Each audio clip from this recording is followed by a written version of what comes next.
Hello and welcome to the Wicked Things podcast. We present to you Stadler House Book 2 Emily. How would you move on if you suffered the terrible loss of your family at a friend's hand? That is what Emily Stevens has been trying to do for almost 2 decades, but her past seems hell-bent on haunting her till her dying days.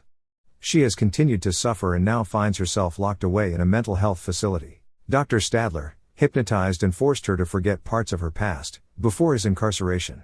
Dr. Waters, under court orders, continues to try and determine if Emily is sane enough to stand trial for murder. Rodney has moved on as one of the 2 survivors of the Stadler House massacre. But it seems fate has put him and Emily in a direct path towards one another. Who knows how this will all end or if it will end. Otherworldly forces are clearly at work in this small town of Port St. John, Florida. The evening sky cast a light purple tint on the old cypress trees along the swampy private road leading to the James Hill home. Emily's red Nissan sedan struggles to pass through the thick mud and muck. The traction from the tires of the small sedan fails again and again. Emily's quick thinking and keen skills of observation are all that prevent the car from sliding into the deep brackish swamp water alongside the path. The smell of rot and decay permeate the air all around the remote gravel-covered swamp road. This secret place's odor has proven itself to be better than any home security system available. The lack of working air conditioning forces Emily to travel here with open windows. She cannot help but gag because of the near tangible and clinging stench of the stagnant swamp water. Brenda sits on the railing of the long brown porch of James Hill's house, arms folded and brow furrowed with a scowl. She peeks at her wristwatch, shaking her head. Brenda crowds through her frown. Where is this girl? Emily drives along the old gravel-covered road leading to the house of James Hill. She struggles to stay on the narrow road with one headlight illuminating her path. She bangs her hand against the steering wheel. Come on, where the hell is this place? A smile crosses her face, seeing the porch light of the Hill house shining against the pitch black of the starless night sky. She taps her horn to announce her late arrival. I hope she's still here. The honk of the horn, accompanied by the headlight from the small sedan, flashes past Brenda. She gets up from her seated position and dusts off the back of her pants. She looks at her watch and grinds her teeth. Where the hell has she been? Emily pulls up to the house along the circular drive. She offers a friendly wave to Brenda, turns off the car, and steps out onto the gravel driveway. The gravel makes crunching sounds under her feet as she crosses to the front door of the house.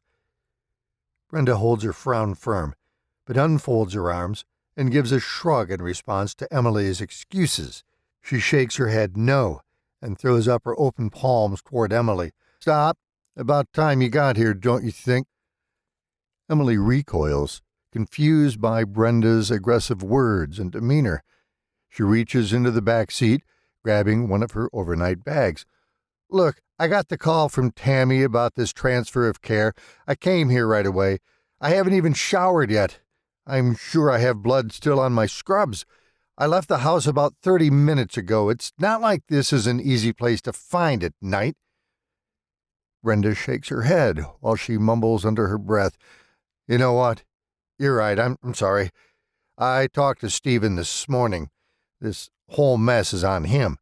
He promised he would have someone out here before noon. He lied to me. Again. She pulls back on the sleeve of her windbreaker to note the time on her wristwatch. It's 6 o'clock already, with that hurricane gutter band coming on shore later tonight. Emily gestures to her bag and points to the house. She makes her way to the porch, but stops next to Brenda.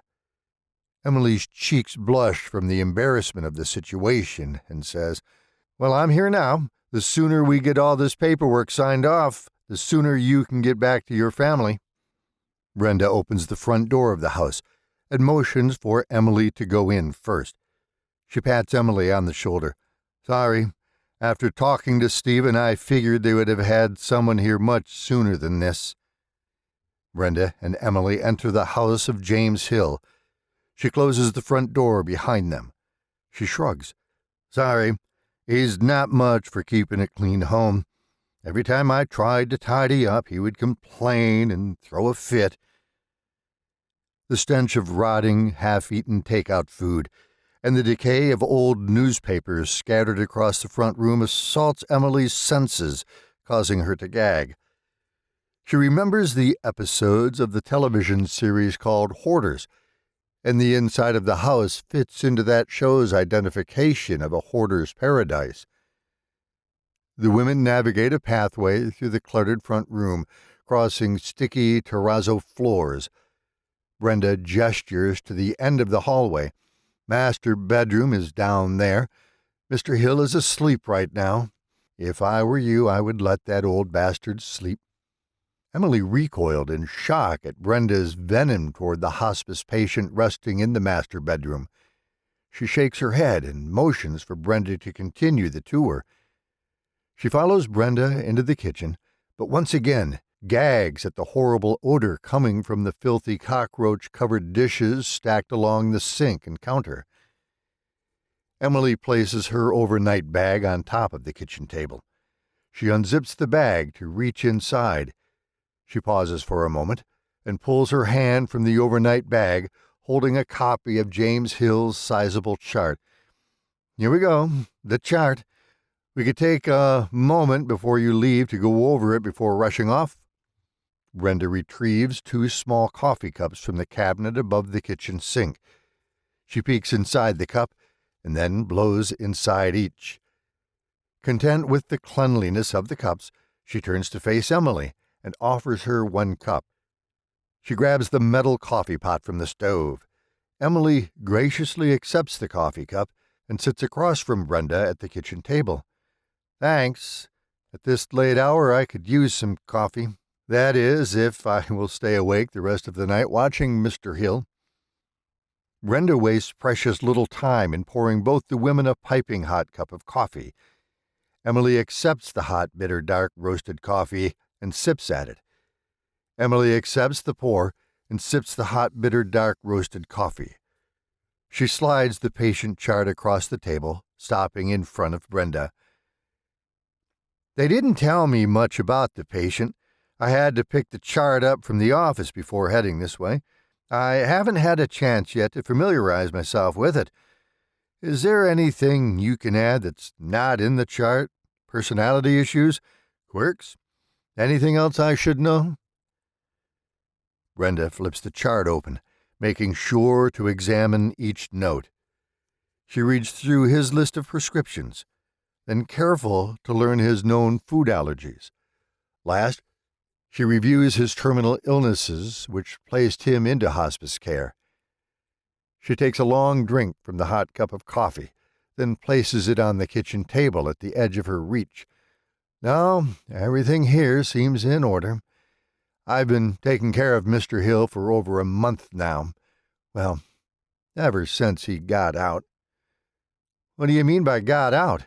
Was he in a nursing home or something? Emily asked, placing the now empty porcelain cup on the kitchen table. Emily's look of confusion turns to one of concern. She settles back onto the flimsy plastic and cheap rolled aluminum kitchen chair. Emily glances around the room for any prying ears and whispers to Brenda, "Was he in jail or something?" Brenda drums her long, thick nails against the formica layer of the kitchen tabletop and scoffs at the question presented by Emily. She pours another cup of fresh coffee for herself. Wow, they didn't tell you anything, did they? He wasn't in jail. Mr. Hill has been in prison since the late 70s. Emily jumps to her feet and covers her mouth with her left hand to prevent herself from screaming. She places a hand on her hip and points to the hallway which leads to the master bedroom. Wait, you mean to tell me that? Brenda nods an affirmative yes in response to Emily's partially spoken question. Brenda flips through pages of her own paperwork to produce James Hill's prison medical records. Yeah, that son of a bitch hasn't always been a little old man. Looks to me like he did some real bad things back in his day. You be careful. Mr. Hill can be a real jerk when he wants to be. Trust me on that. Emily flops down onto her chair, at a loss for words. She grabs hold of Mr. Hill's prison medical paperwork from in front of Brenda. She pulls it in front of herself, and at once starts reading through the decades of medical records. Are you serious? This whole thing looks like red flag after red flag on every single page. He shouldn't be alone with anyone. What could have changed? Brenda shrugs and gestures at medical records. She reaches across the table to turn past 6 pages in the chart. According to Stephen in this paperwork, he served his time. They released him after being deemed no longer a threat to himself or the community. His time in prison broke down his body and will. He fell apart in there. No doubt a result of countless violent encounters or worse while in prison. Emily scans the last of the medical documents, arriving at the page noting James Hill's terminal end-stage illness diagnosis. She clears her throat and reads aloud. Okay, so, late-stage COPD, congestive heart failure, and dementia. Why wasn't he transferred to a care facility rather than home care? Brenda gestures for Emily to continue her examination of the facts presented inside the file. She collects their coffee cups and places them next to the sink, adding to the sprawling mess on the kitchen countertop. He wanted to live out his last days in his late mother's home. The result is Stephen sending you and I out here to stay with him until the end. Emily traces her index finger along each printed sentence, line after line of medical and personal information on James Hill. She rubs her neck as she leans from side to side to stretch out her back. She speaks sarcastically after she finishes reading the last of the details from the current page. Okay, so no family and no children. We're all he's got. Great. Emily's finger passes below the reason for James Hill's incarceration, and her eyes widen. She watches the file as it tumbles from her open hand. Wait. Wasn't he the guy from that trailer park that killed all those people and buried the bodies under the mobile homes of his neighbors? Emily throws her hands up and storms into the cluttered front room. She stops at the front door and turns to face Brenda. Why would I stay here with that crazy old man, or better yet, why the hell did you stay? Brenda seizes Emily's wrist, stopping her from running out the door and into the night. She forcefully spins Emily to face her. Seeing Emily in hysterics, she slaps her cleanly across her cheek. For the same reason you probably came here. I needed the money, and this is the highest-paying contract our office has. Besides, the James Hill you remember died in prison a long time ago. Now he's a dying old man in a creepy house in the middle of nowhere. He's waiting around to die. Fine, but don't you ever put your hands on me again. Emily holds the side of her face struck by Brenda and glares. Emily's nostrils flare and brow furrow. If everything is okay, then why are you wanting to leave? Tell me that. Brenda puts her hands on her hips and takes in a deep breath. She looks to the ground as she sucks aggressively through her teeth. Mr. Hill is on oxygen. He needs a cane to get around the house. I put his meds in the bathroom medicine cabinet. The child lock will keep him from getting hold of them. He's not a threat, but... Emily doesn't react to the emotional word choices the senior nurse has selected to convey her perceptions of the patient. She wades through the hoarder's piles, creating a maze inside the front room. She reaches the kitchen and motions for Brenda to join her. Other than him being an ex-convict, why are you wanting out of this assignment? You said you needed the money too. You want to tell me what's going on around here? Emily notices Brenda looking past her out of the kitchen window at the dark night beyond. She can see her hands trembling. Her tough outer shell cracks as Emily observes her.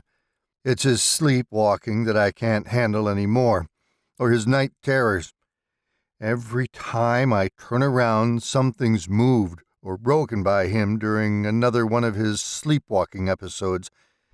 I don't know if it's the house or him. I like to read scary ghost stories before coming out here. Now I feel like I have been living in one. Emily narrows her eyes, studying Brenda's face for signs of a smile. She laughs at the notion of the seasoned hospice nurse becoming afraid of a near catatonic patient. Ghost stories, that's what has you wanting to turn tail and run.